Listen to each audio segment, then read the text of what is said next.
선인들은 늘 마음을 단순히 가지라고 강조하죠. 그래야 신체가 건강하고 욕심이 없어지니 정신도 건강해진다는 얘긴데요.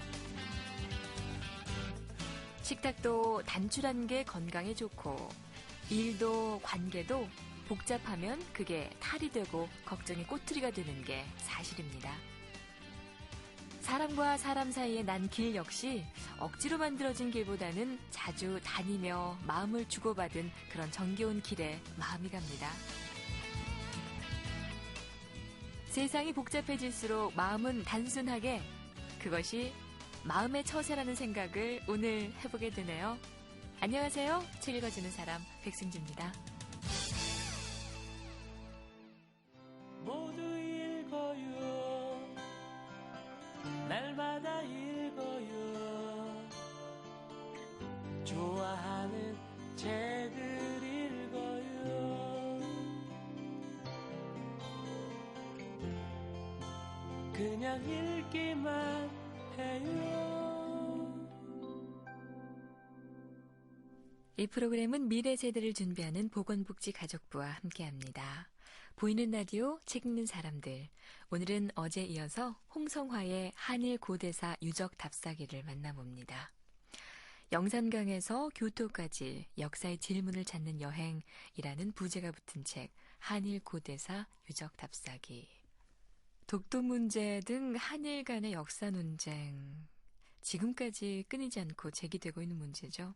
우리는 우리가 일본의 선진 문화를 전해주었다 이렇게 생각하고, 일본 쪽에서는 반대로 자기네가 한반도를 지배했다 이렇게 생각하고, 역사는 수수께끼고 질문인 것 같습니다.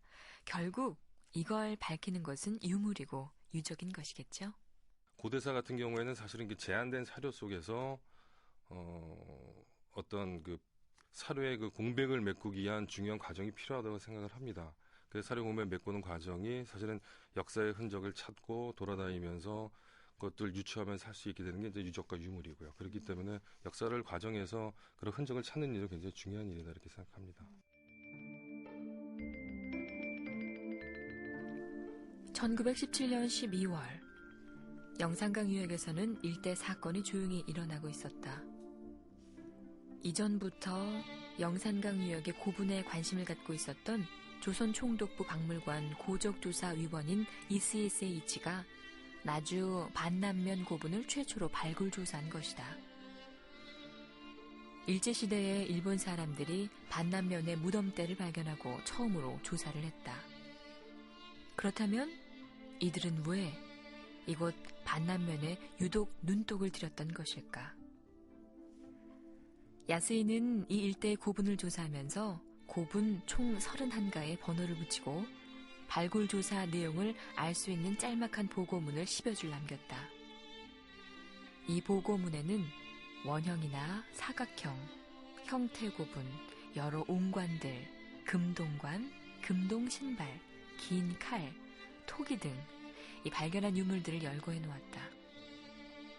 그리고 그 매장법과 관련 유물로 보건대 아마 외인의 것으로 추측한다. 자세한 내용은 다음에 나주 반남면의 외인 유적이라는 제목으로 특별 보고서를 제출하겠다. 이런 내용을 적어놓았다. 이 보고문의 내용을 보면 당시에 발굴했던 것은 반남면의 신촌리 9호분이었던 것 같다. 하지만 무슨 연유에서인지 그 후 제출하기로 했던 특별 보고서는 나오지 않았다. 고분에서 나온 몇 가지 안 되는 근거를 가지고 외인의 묘로 단정했던 것은 섣부른 판단인 듯하다. 야스이가 선입견을 갖고 이곳에 접근했다는 의혹을 지울 수 없는 대목이다. 그렇다면 과연 영산강 유역에 있는 고대 일본식 무덤은 누구의 것일까요? 전방후원형 고분이라고 저는 명칭을 했습니다. 그러니까 일본에서는 전방후원분 이렇게 부릅니다. 그러니까 무덤의 모양이 원형이 아니라 앞이 네모지고 뒤가 원형입니다. 그러니까 위에서 보면 열쇠구멍 모양 같이 이렇게 생겼죠. 그동안에는 일본 열도에만 있는 거였다. 그러니까 일본에서도 고분 시대라고 일본은 명명을 합니다. 3세기부터 6세기까지. 그때 일본에는 지금 한 3천여 개가 지금 쭉 퍼져 있는데요. 일본에서는 야마토 정권이 확장하는 그런 과정이 그 오사카나 나라를 중심으로 한 지역에서부터 점차 전방 후원문이 확대되는 과정이 야마토 정권의 확대 과정과 동일하다라고 이렇게 인식을 하고 있습니다. 이제 그런 것들이 통설적인 어떤 인식을 갖고 있는 그런 상황 하에서 한반도에 전방 후원이 나타났다라는 것들은 상당히 저희한테는 고대사의 어떤 수수께끼로 다가올 수밖에 없는 이제 그런 내용일 수 있고요. 또 그렇기 때문에 제가 이 답사에 대한 질문을 찾으면서 돌아다녔던 그런 원인이기도 합니다. 일본의 우에노 공원에 가면 그 한편에 왕인의 비석이 있습니다.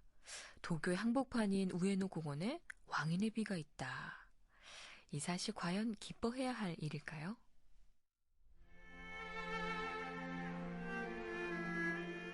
그런데 이 비를 이곳에 세운 연유를 살펴보고 나서는 기쁨이 금세 분노로 바뀌었다. 일제는 이 비를 침략 야욕을 가장 심하게 드러낼 때인 1940년과 1941년 두 차례에 걸쳐 세웠다.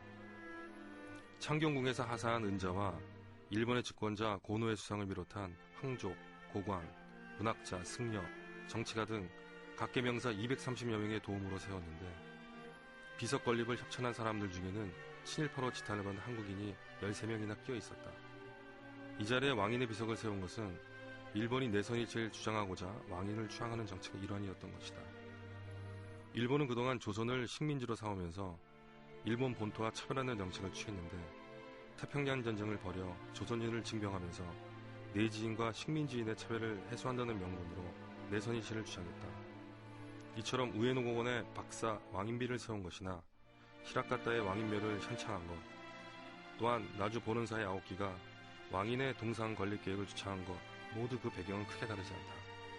결국 한국에서나 일본에서나 정작적으로 이용만 당하는 왕인의 모습이 오늘날 우리의 모습과 함께 겹쳐지면서 슬퍼졌다. 이러한 연유를 모르는 한국인 관광객들은 영암에서 왕인 축제에 흥겨워하고 관광 안내서에 나온 내용만을 보고 우에노 공원의 왕인비 앞에서 좋다고 사진을 찍고 있으니 이러한 현실을 무엇라 표현해야 할까? 영산강에서 교토까지 역사의 질문을 찾는 여행이라는 부제가 붙은 책 한일 고대사 유적 답사기 오늘도 재미있게 따라가 봤습니다. 자, 홍성아 씨의 발자취 내일도 함께 하겠습니다. 오늘 들으신 프로그램은 미래 세대를 준비하는 보건복지가족부 홈페이지와 온북TV 홈페이지를 통해 보이는 라디오로 언제나 들으실 수 있습니다. 지금까지 책 읽어주는 사람 백승주였습니다.